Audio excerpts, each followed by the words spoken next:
Hello दोस्तों। मेरे पापा अचानक गुजर जाने के बाद हमारे घर के हालात बहुत ख़राब हो गए थे। पापा की मौत के बाद हमें पता चला कि पापा ने बिज़नेस के लिए बैंक से बहुत सारा लोन ले रखा था। उस लोन को चुकाने के लिए हमें अपनी सारी प्रॉपर्टी बेचनी पड़ गई और अब सिर्फ हमारे पास वही घर बचा था जिसमें हम सब लोग रहते थे। पापा के जाने के बाद हमारे खाने की भी बहुत मुश्किल पड़ गए थे। हम जैसे तैसे गुजारा कर रहे थे। मेरी 12वीं की परीक्षा भी मेरे सिर पर थी, इसीलिए मैं भी घर वालों की मदद नहीं कर पा रही थी। पैसे की तंगी से छुटकारा पाने के लिए मम्मी ने सोचा कि क्यों न ऊपर वाले फ्लोर को किराए पर दे दिया जाए, क्योंकि किराया जाएगा तो कम से कम घर का खर्च तो चलेगा। पापा के समय में हमारे पास सब हुआ करता था और अब हालात ऐसे हो गए कि हम एक एक पैसे के मोहताज हो गए। हम किराएदार की तलाश कर रहे थे और जल्दी ही हमें किराएदार मिल भी गया। वे किराएदार एक जवान, खूबसूरत और हट्टा कट्टा मर्द था। उसका नाम रमेश था और वह मेरे स्कूल में एक नए टीचर लगे थे। उन्हें स्कूल से पता चल गया था कि सरोज के घर वालों को एक किराएदार की ज़रूरत है। उन्हें घर आते ही हमारे हालातों के बारे में पता चल गया था। एक दिन उन्होंने मेरी मम्मी से कहा, सरोज की बोर्ड की परीक्षा नज़दीक आ रही है और जहाँ तक मैंने देखा है वह किसी के पास ट्यूशन भी पढ़ने नहीं जाती है, फिर उसकी तैयारी कैसे हो पाएगी। मम्मी ने कहा, रमेश बेटा, तुम तो देख ही रहे हो कि हमारे घर के हालात कैसे हैं। इसकी ट्यूशन फीस भरने के लिए मेरे पास पैसे नहीं है। रमेश बोले, आप उसे बात की फ़िक्र मत कीजिए, आप सरोज को मेरे पास भेज दीजिएगा, मैं उसकी ट्यूशन पढ़ा दूँगा और ट्यूशन फीस भी नहीं लूँगा। रमेश की ये बात सुनकर मेरी मम्मी को तो जैसे कुछ सहारा मिल गया था।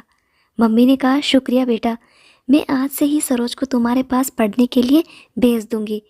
मैं उसी शाम से उनके पास पढ़ने के लिए जाने लगी। कुछ दिन तो सब ठीक चलता रहा। वे मुझे बहुत मन से पढ़ा रहे थे, पर 2 महीने बाद कुछ ऐसा हुआ जो मेरी समझ से बाहर था। मैं स्कूल से वापस आते ही उनके पास पढ़ने के लिए चली जाती थी, लेकिन मैं जैसे ही अपनी किताबें खोलती थी, किताब में से एक खुशबू आती थी जिसे सूंघकर मैं बेहोश हो जाती थी। जब मुझे होश आता तो मेरे कपड़े इधर उधर होते थे और मुझे दर्द हो रहा होता। इस सब के बाद वे मुझे एक गिलास जूस देते थे जिसे पीकर मैं ठीक हो जाती थी। टीचर मुझसे कहते थे कि सरोज, अपने खाने पीने का ध्यान रखा करो, तुम बहुत कमज़ोर हो गई हो, इसलिए शायद तुम्हें चक्कर आ जाते हैं और तुम बेहोश हो जाती हो। और हाँ, ये बात अपनी मम्मी से मत कहना, नहीं तो वे बेवजह परेशान हो जाएगी। वैसे भी तुम्हारी मम्मी अभी बहुत मुसीबत से गुजर रही है, तुम उनकी परेशानी और मत बढ़ाना।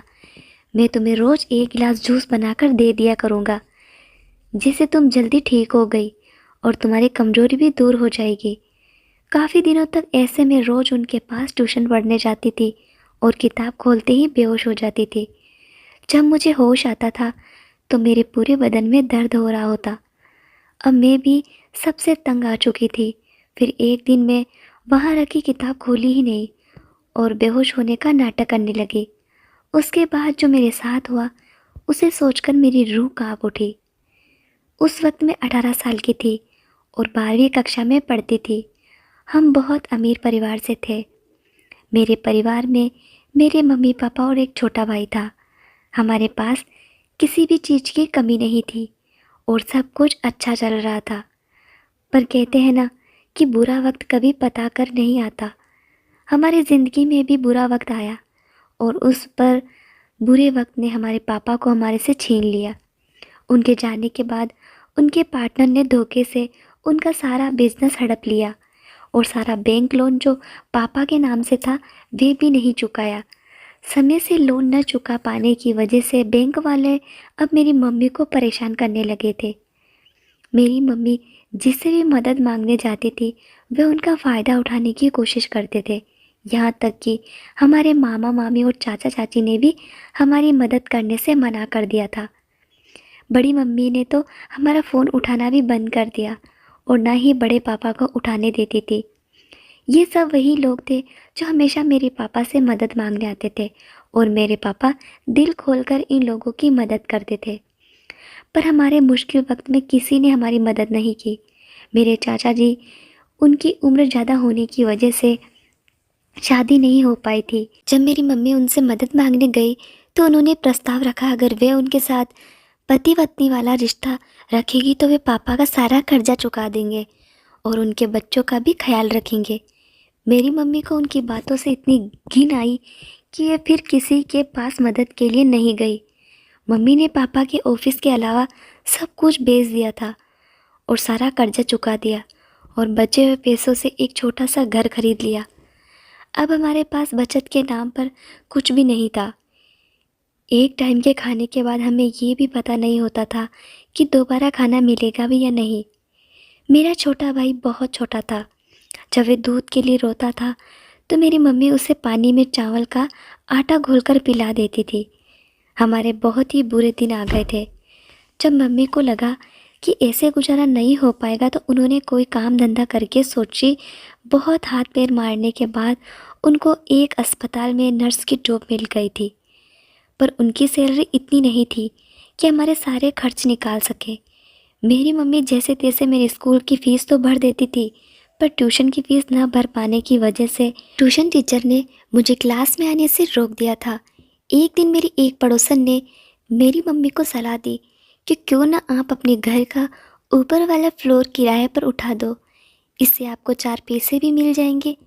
मेरी मम्मी को उनकी ये बात अच्छी लगी और उन्होंने घर के बाहर किराए का बोर्ड लगा दिया। इस दौरान मेरी मुलाकात मेरे एक सीनियर नैतिक से हुई। क्योंकि मेरा ट्यूशन जाना बंद हो गया था तो मेरी मम्मी ने नहीं कहा था कि जब तक तुम दोबारा ट्यूशन शुरू नहीं करती तब तक नैतिक से ही प्रॉब्लम पूछ लिया करो। ऐसे ही हमारी बातें शुरू हुई थी और फिर हम अच्छे दोस्त बन गए। कुछ दिनों बाद हमारी क्लास टीचर सलोनी मैम अपनी मैटरनिटी लीव पर चली गई और उनकी जगह पर एक नए क्लास टीचर आए। उनका नाम रमेश था। जब मैं पहली बार उनसे मिली थी तो मुझे उनका स्वभाव बहुत अच्छा लगा था। वे उतने खुश मिजाज थे कि कोई भी उन पर आसानी से भरोसा कर सकता था। एक बार उन्होंने हमारी क्लास में कहा था कि वे इस शहर में नए आए हैं और उन्हें घर ढूंढने में बहुत परेशानी हो रही है। उनकी ये बात सुनकर मुझे याद आया कि हमारे घर में भी एक किराएदार की ज़रूरत है। क्यों ना मैं अपने टीचर को ही अपने घर का किराएदार बना लूँ।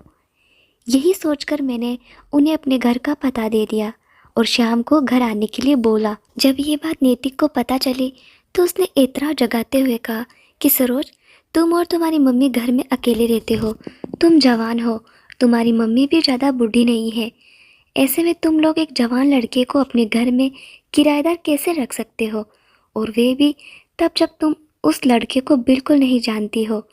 जब तक नैतिक की बात मुझे समझ आई तब तक बहुत देर हो चुकी थी और रमेश सर हमारे घर आ चुके थे। मेरी मम्मी को रमेश सर का स्वभाव बहुत पसंद आया था। वे कभी ज़्यादा बात नहीं करते थे, बस सीधे स्कूल जाते थे और वापस अपने कमरे में आ जाते थे। कुछ दिनों में उन्होंने अपनी बहुत अच्छी इमेज बना ली थी। उनके पास कुछ बच्चे भी ट्यूशन पढ़ने के लिए आया करते थे और जब उन्हें पता चला कि मैं पैसों की वजह से अपनी ट्यूशन छोड़ चुकी हूँ तो उन्होंने मेरी मम्मी से कहा कि आप सरोज को भी मेरे पास ट्यूशन पढ़ाने के लिए भेज सकते हो। उससे पैसे नहीं लूँगा, पर हाँ सबके बाद भेजिएगा क्योंकि जो बच्चे आते हैं वे छोटे बच्चे हैं और सरोज को 12वीं के लिए ट्यूशन देनी होगी। नैतिक को ये बात भी खटकी थी। वे चाहता ही नहीं था कि मैं रमेश सर के पास ट्यूशन जाऊँ। अगर उन्हें दया ही करनी है तो सबके सामने करे, पीछे से क्यों। वे बोला, देखो सरोज, मुझे इसके इरादे कुछ अच्छे नहीं लग रहे हैं। कल ही मैंने इसे कुछ आदमियों के साथ देखा था जो दिखने में गुंडे जैसे लग रहे थे। उन लोगों के साथ एक लड़की भी थी जो गाड़ी की पिछली सीट पर सो रही थी। उस वक्त मैंने ध्यान नहीं दिया, पर अब मुझे लगता है कि शायद वे लड़की बेहोश थी। मैंने नैतिक से कहा, तुम कुछ ज़्यादा ही सोच रहे हो। ऐसा भी तो हो सकता है कि वे लोग सर से मिलने वाले हो और जो लड़की गाड़ी में सो रही हो वे बीमार हो। नैतिक अपनी जीत पर आ चुका था। वे बोला, तुम मानो या ना मानो, मैं इस आदमी के बारे में सब कुछ पता लगा कर रहूँगा। और फिर हम दोनों अपने अपने घर चले गए। कुछ वक्त तक सब सही चलता रहा। नैतिक ने भी रमेश सर के बारे में बात करना बंद कर दिया था, पर मैं कुछ दिनों से महसूस कर रही थी कि हफ्ते में 1-2 बार जब मैं ऊपर जाती थी तो सर मुझे एक किताब खोलकर पढ़ने के लिए देते थे। उस किताब को खोलने के बाद मेरी आंखों के सामने अंधेरा हो जाता था और मुझे बहुत देर बाद होश आता था। जब मुझे होश आता था तो मेरे सारे कपड़े इधर उधर होते थे और मेरे शरीर में एक अजीब किस्म का दर्द महसूस होता था। मेरे उठने के बाद सर मुझे एक गिलास जूस देते थे और कहते थे कि शायद तुम अपने खाने पीने पर ध्यान नहीं देती हो, इसीलिए तुम कमज़ोर होती जा रही हो। वह जूस पीने के बाद मैं अच्छा महसूस करने लगती थी। रमेश सर मुझसे कहते थे कि ये बात अपनी मम्मी से मत कहना, नहीं तो वह बेवजह परेशान हो जाएंगे।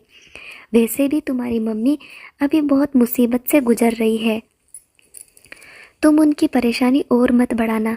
मैंने सर की बात मान के अपनी मम्मी को कुछ भी नहीं बताया था, पर अब मुझे ये सब सहन नहीं हो पा रहा था। मुझे अपने स्कूल से ज़्यादा सर के पास जाने की जल्दी रहती थी। मुझे पता था कि मेरे साथ कुछ गलत हो रहा है, पर मुझे उसके बाद जो सुकून मिलता था मैं उसके लिए तड़पने लगी थी। अब नेति को भी मुझ में अजीब बदलाव महसूस हो रहे थे। एक दिन तो उसने सीधे ही पूछ लिया, क्या हो गया सरोज, तुम अचानक से बहुत बदल गई हो, तुम्हारा मुझ पर ध्यान ही नहीं रहता, क्या अब अपने नए सर को चाहने लगी हो। नेति की बात मुझे लग गई थी और अब मैं भी सोच लिया था कि चाहे जो हो जाए अब मैं जानकर रहूँगी कि आखिर मेरे साथ क्या हो रहा है, क्योंकि मैं जानती थी कि सर को प्यार तो नहीं करती, पर फिर मुझे वहाँ जाने की इतनी जल्दी क्यों रहती है। स्कूल ख़त्म होने के बाद मैं ट्यूशन के लिए गई और आज तो किस्मत ने भी मेरा साथ दे दिया। सर ने मुझे बुक खोलने के लिए दी और खुद पानी लेने चले गए। मैंने किताब खोलने का नाटक किया और सर के आने से पहले बेहोश हो गई। पानी लेने के बाद घर वापस आए और मुझे बेहोश पड़ा देखकर खुश हो गए। उसके बाद वे मुझे उठाकर अपने बेडरूम में ले गए और मुझे अपने बेड पर लेटा दिया। उन्होंने जैसे ही मेरे कपड़ों की तरफ हाथ बढ़ाया, पीछे से एक आवाज़ आई, रुको, अब तुम्हारा खेल ख़त्म हुआ। ये आवाज़ किसी और की नहीं बल्कि नेति की थी, जो पुलिस के साथ खड़ा हुआ था। मौका पाकर मैं भी उठ खड़ी हुई और अपने कपड़े संभाल लिए। मैं भागकर नेति के पीछे छुप गई। एक साथ सारे पुलिस वालों और मोहल्ले वालों को देखकर रमेश डर गया और खिड़की से भागने की कोशिश करने लगा, लेकिन तभी पुलिस ने उसे पकड़ लिया। बाद में पुलिस वालों ने हमें बताया कि ये कोई रमेश सर नहीं बल्कि मुंबई का मशहूर डॉन है, जो भी ग्रेड की फिल्में बनाता है और लड़कियों की तस्करी करता है। ये हर शहर में एक नया नाम और नया रूप लेकर जाता है, कभी डॉक्टर बनकर, कभी टीचर बनकर, और फिर ज़रूरतमंद लोगों की भलाई करने के नाम पर उनके बच्चों को किसी न किसी बहाने से अपने पास बुलाता है। ये उन बच्चों को नशीली दवाइयाँ देकर बेहोश कर देता है और फिर उनके साथ गंदा काम करके उसकी फिल्म बनाकर बेचता है, और कभी कभी तो अच्छा ग्राहक मिलने पर पूरी की पूरी लड़की ही बेचकर भाग जाता है। ये हर शहर में एक नया क्राइम करता है और फिर वहाँ से भाग जाता है। इसीलिए न जाने कितनी मासूम की ज़िंदगी बर्बाद की है। मेरी मम्मी को जब रमेश की सच्चाई पता लगी तो वह रोने लग गई और बोली, अब मेरी बेटी से कौन शादी करेगा, इसने मेरी बेटी की ज़िंदगी बर्बाद कर दी। मेरी मम्मी को रोते हुए देखकर नैतिक आगे आया और मेरा हाथ थामकर मम्मी से बोला, आप चिंता मत कीजिए, मैं कभी भी सरोज को अकेला नहीं छोड़ूंगा, इसमें इसकी कोई गलती नहीं है, ये एक हादसा है जो किसी के भी साथ हो सकता है। मेरी मम्मी ने नैतिक से पूछा, बेटा तुम्हें कैसे पता चला कि सरोज खतरे में है। मैंने बोला, आंटी मुझे इस आदमी पर बहुत पहले से ही शक था, और आज जब मैं सरोज से मिलने स्कूल पहुंचा तो मुझे इसने 3 लोगों के सामने हाथ जोड़कर देखा। ये कह रहा था कि मैं कैसे भी करके आज डिलीवरी कर दूंगा, और उसने इसी घर का एड्रेस भी दिया था। बस मैं तुरंत ही पुलिस स्टेशन पहुंच गया और पुलिस वालों को सब कुछ बता दिया। इस हादसे को हुए 1 साल हो चुके हैं और मेरी और नेति की शादी भी हो चुकी है। अब हम दोनों अपनी ज़िंदगी में बहुत खुश हैं। तो दोस्तों, आपको ये कहानी कैसी लगी? अच्छी लगी हो तो लाइक, शेयर एंड चैनल को सब्सक्राइब ज़रूर कर दें।